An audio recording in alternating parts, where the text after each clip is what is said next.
आप देख रहे हैं मेरा YouTube चैनल कॉमिक्स तक। आज की कहानी का नाम है पहला खून और आप इसमें देखेंगे डोगा और सुपर इंडियन को एक साथ। तो देखते हैं कहानी कैसी है। सिकंदर का हाथ जब उठता है तो पिस्टल सहित उठता है और जब उठता है तो गोली चलाए बिना और जिस्म गिराए बिना वापस नहीं आता। गोली चल गई थी मगर जिस्म तो गिरना था, वो नहीं गिरा था। आह! और जो गिर रहा था उसका गिरना सुपर इंडियन को कबूल नहीं था। तुम्हें इसके खून की कीमत चुकानी होगी और अगर कोई खून का मोल ही ना समझे तो हा हा हा। कीमतें चुकाने वाले हाथ खून बहाया नहीं करते बेवकूफ। हाँ, वो खून से नहाया करते हैं। अच्छा हुआ जो तू चेहरे की ड्रेसिंग पहले से ही करके आया है। तुझे हॉस्पिटल जाकर पट्टियां करवाने की जरूरत नहीं पड़ेगी मगर तुझे पड़ेगी। मेट्रो की जमीन पर किसी ऐसे हत्यारे को नहीं बख्शूंगा जो किसी निर्दोष खून का जिम्मेदार होगा। डोगा चाचा से सीखा है मैंने, किसी जैसी हिंसा उसको उसी ढंग से वापस करो। कोई दया नहीं, कोई रहम नहीं। जो जिंदगी का मोल ना समझे उसे पागल कुत्ते की मौत मारो। मेट्रो फास्ट पुलिस ने उसको दबोचा जिस पर सिकंदर ने गोली चलाई थी। मेट्रो में जगह जगह सेंसर व क्लोज सर्किट टीवी तेरे जैसे मुजरिमों के लिए लगाए गए हैं। लेकिन मैं मुजरिम कैसे हो गया? मुझ पर तो गोली चली है। तेरी सूरत और तेरे हाव भाव बता रहे हैं कि तू मुजरिम है और उसी का साथी भी है जिसने तुझ पर गोली चलाई है। हमें बॉडी लैंग्वेज का पूरा पाठ पढ़ाया जाता है। थोड़ी देर पहले तुमने किसी को मोबाइल पर फोन किया था। यदि तुम एक शरीफ आदमी होते तो उस हमले के बाद सबसे पहले पुलिस को फोन करते या निकटवर्ती थाने में पहुंचते और तुम्हारे चेहरे पर जबरदस्त घबराहट के चिन्ह होते, मगर ऐसा कुछ भी नहीं हुआ। तुमने ऐसा इसलिए नहीं किया क्योंकि तुम्हारा पुलिस रिकॉर्ड है। अब यदि तुम किसी अपराध में संलिप्त पाए गए तो तुम्हारा चार्जशीट बनाकर तुम्हें त्वरित न्याय प्रणाली के अंतर्गत जेल भेजूंगा, वरना तुम्हारा बयान लेकर छोड़ दूंगा। मेट्रो में पुलिस को देश के विभिन्न भागों के अलावा कुछ एक्स्ट्रा अधिकार दिए गए हैं। ये एक प्रयोग है जो अगर सफल होता है तो इसे देश के बाकी हिस्सों में भी लागू किया जाएगा। इंस्पेक्टर कान खजूरे मुख्य घटना स्थल पर पहुंचा था। हमें पहुंचने में देर हो गई। सुपर इंडियन ने इसको मार डाला। इसने एक खून किया था। इसको गोली मारने का अधिकार सिर्फ मुझे था।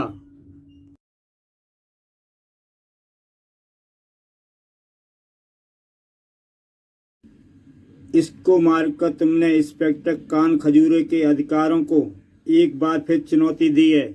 यदि मैं ऐसा ना करता तो मुजरिम जुर्म करके फरार हो जाता। मेट्रो में स्वचालित न्याय प्रणाली जो तुरंत इंसाफ करती है, अपराधियों का अपराध तुरंत साबित करके तुरंत सजा देती है, मगर फिर भी अपराध होने से रुके तो नहीं। यहाँ कानून सक्रिय है, यह अच्छी बात है, मगर अपराधी फिर भी सक्रिय हैं। इसलिए सक्रिय है सुपर इंडियन। मेट्रो में जीपीएस द्वारा शहर के चप्पे चप्पे पर निगाहें रखने की चेष्टा की जाती है। कभी कभी अपराधी इतनी तेजी से अपराध करते हैं कि उस पर निगाहें होने के बाद भी पुलिस तुरंत उस तक नहीं पहुंच पाती और संयोग से तुम वहां पहुंच जाते हो। ये संयोग कैसा हो जाता है? इसको संयोग भी कहती हो और इस प्रश्न का उत्तर भी चाहती हो। शायद ऐसा उस अज्ञात शक्ति के कारण होता है जिसको लोग कुदरत कहते हैं। वही कुदरत जिसके करिश्मे के कारण मेरा जन्म हुआ। आज तक ऐसा किसी इंसान के साथ नहीं हुआ कि वो पैदा होने के कुछ दिनों के भीतर ही मेरी तरह जवान और हष्ट पुष्ट हो गया हो।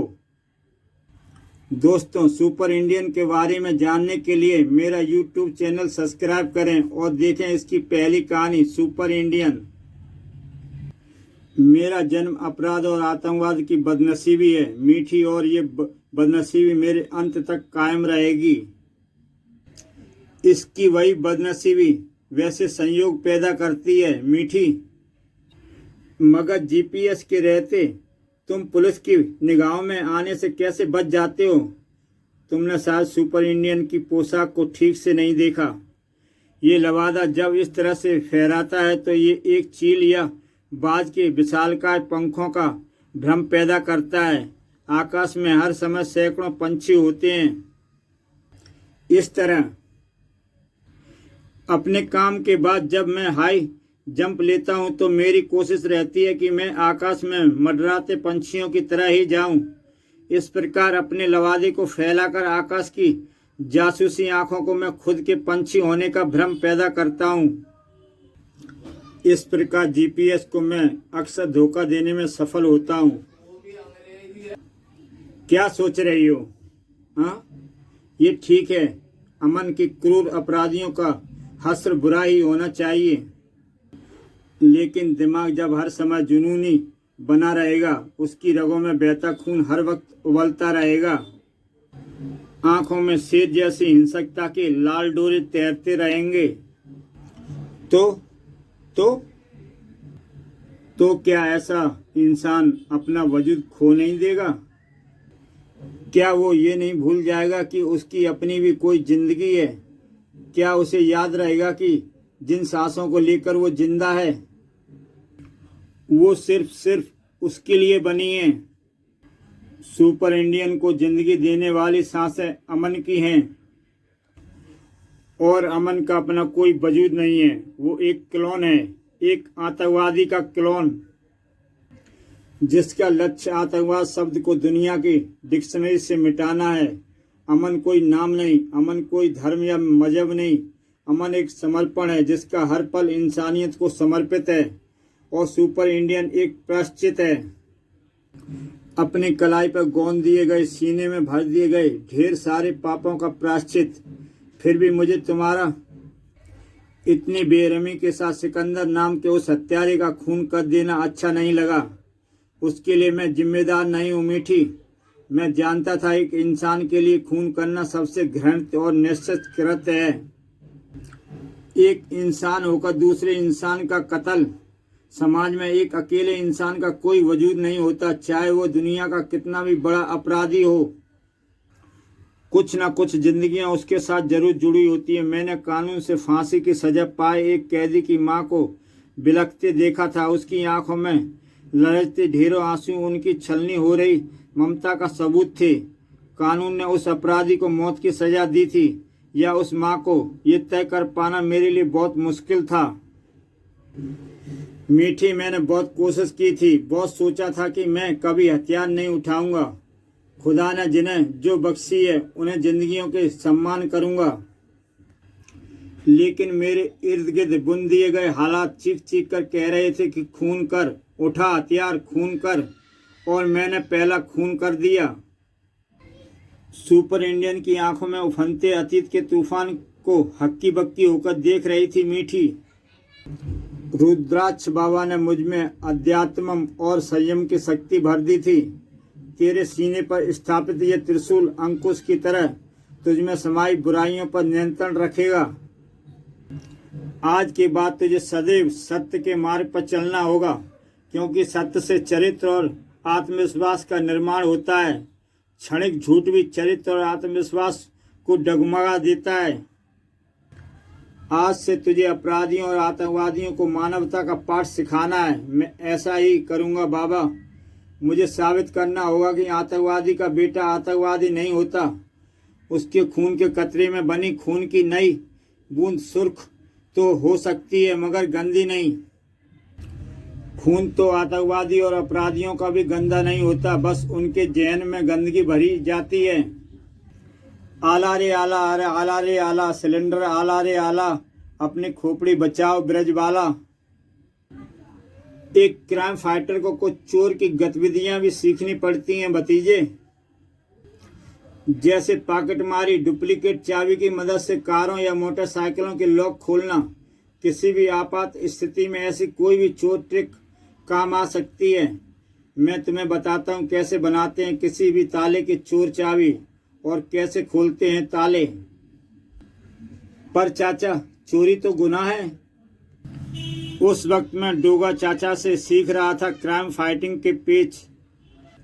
हाँ, वो चोरी गुनाह है जिससे अपना लाभ और स्वार्थ पूरा होता है और दूसरों की हानि होती है। वो मैं अपना पर्सनल व्हीकल नहीं रख सकता, जबकि कभी मुजरिमों का पीछा करने के लिए तो कभी पुलिस की गिरफ्त से बच निकलने के लिए मुझे कभी कभी किसी व्हीकल की जरूरत पड़ती है। तब मैं सड़क किनारे खड़े किसी व्हीकल का प्रयोग करने के लिए उसे डुप्लीकेट चाबी के जरिए उठाता हूँ और प्रयोग करने के बाद अक्सर वहीं वापस लाकर छोड़ भी देता हूँ। तुम्हें ये जानकर हैरानी होगी भतीजे कि अक्सर व्हीकल ओनर को इस बात का भी पता नहीं चल पाता कि उसकी गैरमौजूदगी में उसकी व्हीकल मुंबई की सड़कों का एक लंबा चक्कर लगाकर आ चुका है। लो, इसे मास्टर की कहते हैं। अब तुम ट्राई करो। ठीक है डोगा चाचा। वास्तव में एक क्राइम फाइटर का दिमाग भी एक मास्टर की तरह होना चाहिए भतीजे, जो समस्याओं के बड़े बड़े तालों को भी चुटकी बजाते ही खोल डाले। क्लिक। ये तो एक बार में ही खुल गई डोगा चाचा। हाँ, इसे एक बार में ही खुलना चाहिए भतीजे, क्योंकि जब भी तुम्हें इस ताले को खोलने की जरूरत पड़ेगी तुम्हारे पास वक्त बहुत ही कम होगा। मुसीबत का कोई वक्त नहीं होता। बचो भतीजे। उफ, तुम ठीक तो हो ना? चाचा, आज तो बचा लिया तुमने। बचो चाचा। हिसाब बहुत जल्दी बराबर कर लिया भतीजे। बड़ों से छोटों का हिसाब कभी बराबर नहीं होता चाचा, वो तो जिंदगी भर चलता है। लगता है आसपास ही कहीं पर किसी सिलेंडर गोदाम में आग लगी है। शायद वहाँ हमारी जरूरत होगी डोगा चाचा। आपने बिल्कुल ठीक कहा था कि जब भी मुझे ऐसे किसी ताले को खोलने की जरूरत पड़ेगी तो मेरे पास वक्त बहुत कम होगा। और तुम इस परीक्षा में पास हो गए। Yes, come on, move. बच के, बी केयरफुल, संभलो। सिलेंडर फटने की अफरा तफरी से लोग अपनी जानें बचाने के लिए एक लंबा जाम छोड़कर यहाँ से गायब हो गए हैं चाचा। हाँ, मगर ये जाम हमारा रास्ता नहीं रोक सकता। हमें उस स्पॉट तक पहुंचना ही होगा जहाँ से ये सिलेंडर फट रहे हैं और दूर दूर तक तबाही मचा रहे हैं। तो फिर चाचा, भतीजे को कसकर पकड़ लो, क्योंकि अब मैं मोटरसाइकिल को अपने अंदाज में चलाने वाला हूँ। अरे, तुमने तो मोटरसाइकिल को कंगारू बना दिया। ये मेरी लिफ्टिंग पावर है चाचा, जिसकी मदद से मैं ऊंची ऊंची छलांगें लगा सकता हूँ। तू तो अपराधियों पर गजब ढाएगा भतीजे। पता नहीं इस कसौटी पर खरा उतर पाऊंगा या नहीं। डोगा चाचा, वो रहा वह ट्रक जहाँ से सिलेंडर उछल उछल कर दूर दूर तक गिर रहे हैं और जान माल का भारी नुकसान कर रहे हैं। मुझे हैरानी इस बात की है कि उस ट्रक को अभी तक कोई चला रहा है। और ये कोई सामान्य बात नहीं है। ये दुर्घटना या आपदा नहीं है भतीजे, ये टेररिज्म है। आतंकवादी फैलाने का एकदम नया और फुल प्रूफ तरीका। टेररिस्ट अपना काम कर रहा है, उसको अपनी जान की कोई परवाह नहीं है। ये ठीक ऐसा ही है जैसे कोई अपने शरीर पर बम बांधकर अपनी जान जोखिम में डालकर दूसरों की जान लेने निकल पड़े। और इसकी जान लेने का दायित्व मैं तुम्हें सौंपता हूँ भतीजे। लो, गन थामो। Shoot him. गोली चलाओ भतीजे, शूट हिम। क्या सोच रहे हो? वो आगे बढ़ा आ रहा है, गोली चलाओ। चाचा चाचा, मैं गोली में खून। अपराधियों से लड़ने के लिए क्या जरूरी है चाचा कि किसी का खून किया जाए? फालतू बातों में वक्त जाया मत करो, गोली चलाओ। गोली चलाने में हुई देरी का तुम्हारा एक एक पल कई जिंदगियों पर भारी पड़ेगा। लेकिन मैं खून नहीं करना चाहता। यही काम तो आतंकवादी और अपराधी करते हैं चाचा। अगर मैं भी वही सब करने लगा पड़ूंगा तो उनमें और मुझ में फर्क है भतीजे, फर्क है। ये सच है कि खून वो करते हैं, हम भी करते हैं, लेकिन फर्क ये है कि वो मारने के लिए करते हैं और हम बचाने के लिए करते हैं।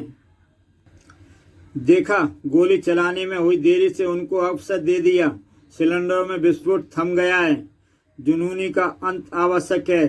राम ने भी रावण को मारा था, मगर वो खून नहीं था, संहार था। और ऐसा संघात जरूरी होता है। तुम ऐसे किसी हत्यारे को शराफत का पाठ नहीं पढ़ा सकते जिसने जान लेने के लिए अपनी जान की भी परवाह ना की हो।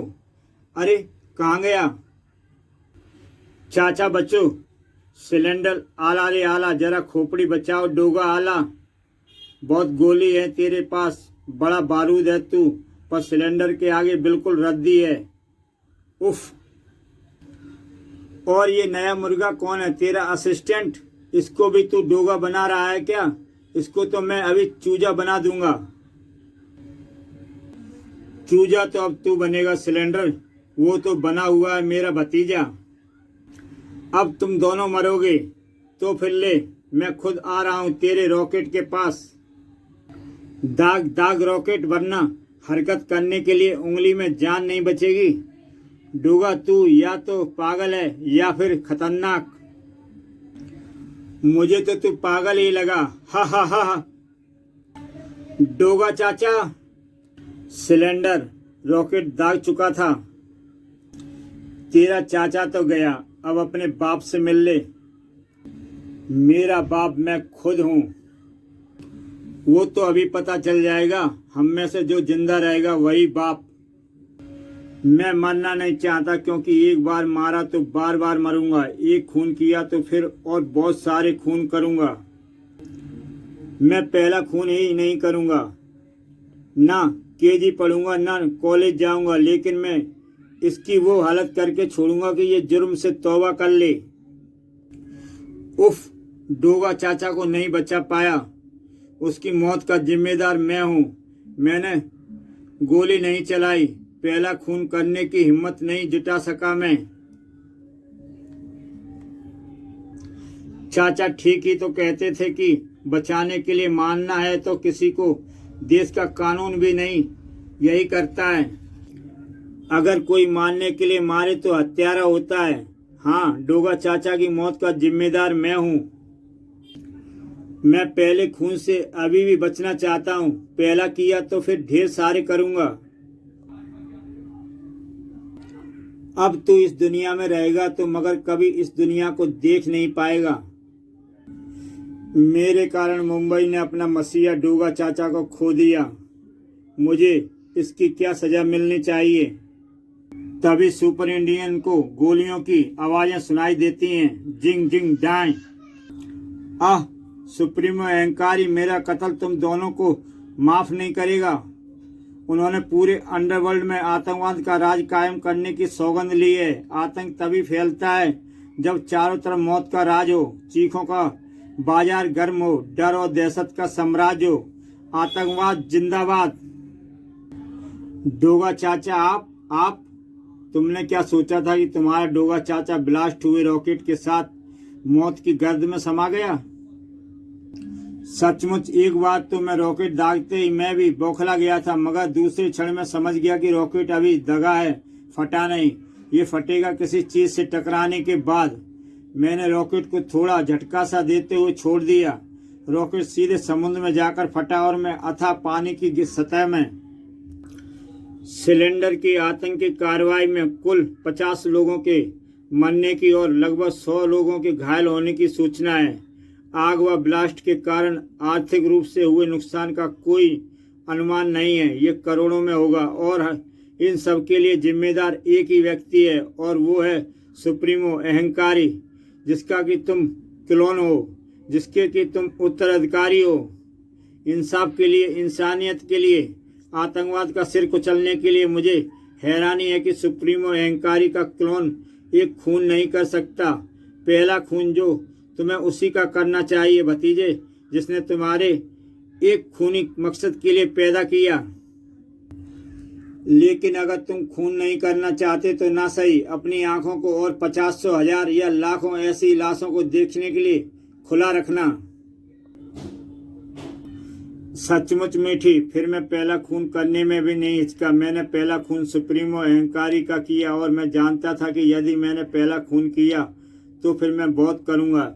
इंसाफ के रास्ते में जो भी आएगा मैं उसका खून करने में नहीं हिचकूंगा। मीठी निसस, ये खून नहीं जो मैंने उस भेड़िए का किया। निसस तो खून थे, या तो होते या सिलेंडर ने किए या जिनको वो भविष्य में करता। तुम ठीक कहते हो।